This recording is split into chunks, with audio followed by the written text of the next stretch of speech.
Suatu hari di jalan Baghdad yang ramai, Abu Nawas melihat seorang pengemis buta duduk di pinggir jalan. Di depannya ada papan bertuliskan, "Aku buta sejak lahir, tolong beri sedekah." Tapi anehnya, tak banyak yang berhenti.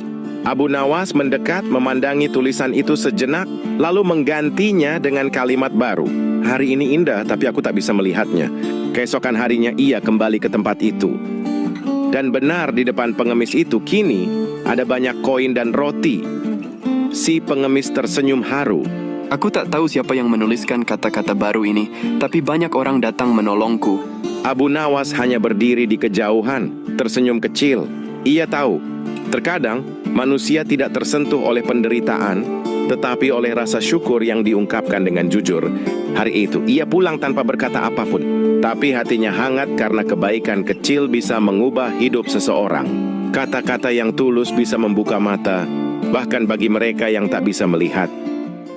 Suatu hari, raja sedang sakit kepala hebat dan tak bisa memimpin kerajaan. Para penasihat pun berkata, Yang mulia, kita butuh raja pengganti untuk sehari saja. Raja tersenyum dan berkata, "Baiklah, Abu Nawas yang akan menjadi raja hari ini."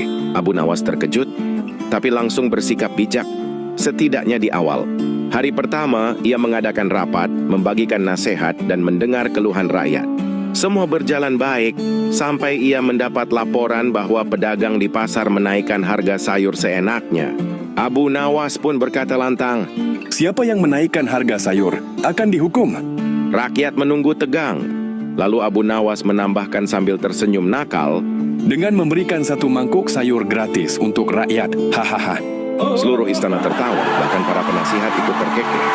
Di akhir hari, ketika raja sehat kembali dan datang ke ruang rapat, Abu Nawas menunduk hormat dan berkata, Hari ini aku hanya menjalankan tugas sebaik mungkin.